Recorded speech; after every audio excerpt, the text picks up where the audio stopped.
Welcome to Week 8 of High School Game Day. We're going to be breaking down the semifinals this week of 4A, 5A, and 6A and giving a little recap of the quarterfinals. We start off with ACCS and Winston. Winston, we thought would go to Natchez, and they kind of knew what would happen, not play very well. But they came out, fought, and lost by 1 point. A good game for them. I'm sure they're sad to see it end, but not a bad ending for them. You know? I'm definitely impressed with Winston. I thought it would be ACCS by a lot more, but I feel like they played them close. Adams County, obviously, they beat Tri-County earlier, so they're a great team. I feel like Winston gave it their all, just fell a little short. Yeah, good showing for them. So ACCS moves on to the semifinals. Lee Academy faced Tri-County, and as we both predicted, Tri-County, as a better team, wins 35-0, shuts out Lee, moves on to the semifinals, and we get that matchup of Tri-County and ACCS again that we predicted earlier in the season we would see maybe in a state championship, not realizing that they had to face off in the semis. So that was a pretty easy game there. We go down to the bottom half of the bracket where St. Joseph and Carroll played. St. Joe wins 48-0, not much said there. It's just a blowout there. I mean, I thought Carroll would put up a little more fight, but it just seems like they just got destroyed. We don't know much about St. Joseph, but they must have a great squad this year. They're going to try to make some noise and win state, you know. So Brookhaven and Riverfield. Riverfield came in, got the upset, 23-22, another 1 point game. Good for them. They move into the semifinals.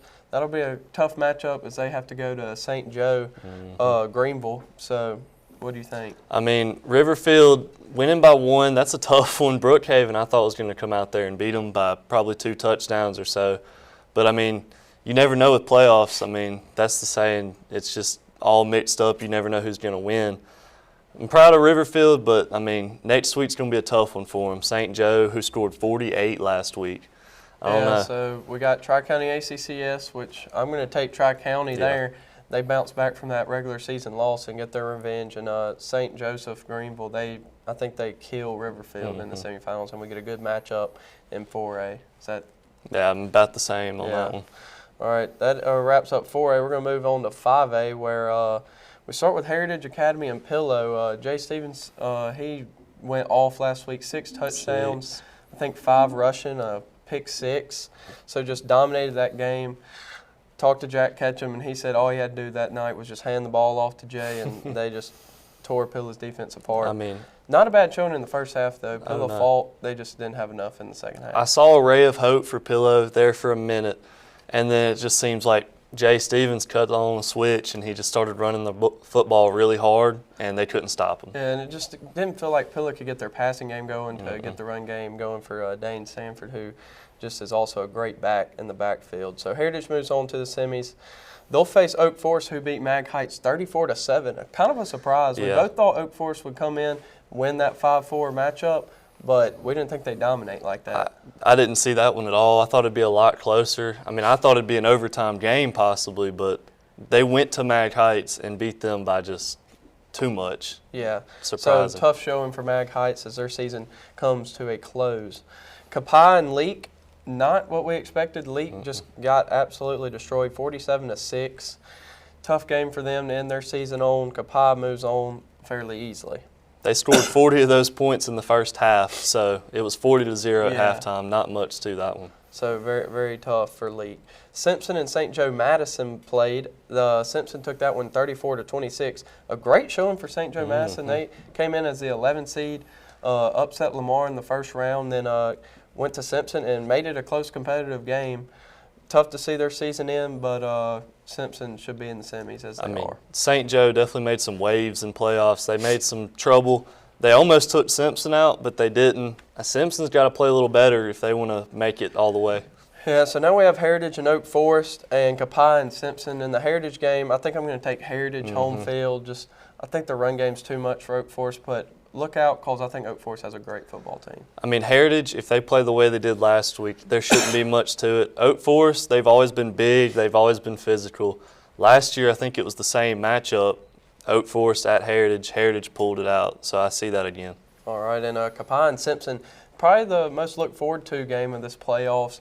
You don't really know who's going to come and bring it that night. It looks like Kapai will be playing host that night and Simpson Compile. I think I'm going to take Simpson. I think they're big guys in the trenches. That's what gets it done for them. They upset the 2 seed. I feel like Kapai has been playing really good football here lately. Simpson, though, they've been kind of shaky. They only won by a few points last week. I'm going to take Kapai on this one. They're hosting. I feel like they're setting themselves up for a good one. Yeah, and we go on to 6A, where they are in their semifinals as MRA and Jackson Prep got their bye week last week as they'll face off with JA and Hartfield for the first time this week. MRA and JA, what are your thoughts? I feel like MRA, they're hosting, so that's another big one. 2 Jackson schools, obviously. I feel like MRA is going to come out. I feel like they're more physical, also more talented. I feel like they'll score a lot of points on JA's defense because, I mean, they didn't play very well last week, JA. So I feel like MRA will win this one. Yeah, and just kind of the feeling JA has, they're kind of going into it knowing they're going to lose, just try to put up a fight, see what they can do. But I have MRA big in this one. Not very interesting. Jackson Prep Hartfield, though, that can be a little mismatch for the Patriots there. I definitely see Prep winning, but also I'm not surprised if Hartfield makes some moves and somehow wins the game. Yeah. They're a really good team, but I feel like Prep will pull it out. Yeah, don't forget Hartfield upset MRA in that last regular season game unexpectedly. So Hartfield, they're coming in trying to get in that game and see if they can win state for the first time in 6A. And that would really surprise some people. So I'm going to take Jackson Prep as well, but as you said, it'll be a surprise. That will wrap up our semifinal matchups. We will be back next week to preview the championships. And that's it for our show. I'm Cy Hallberg. I'm Wyatt Bice. Have a great day and go Vols.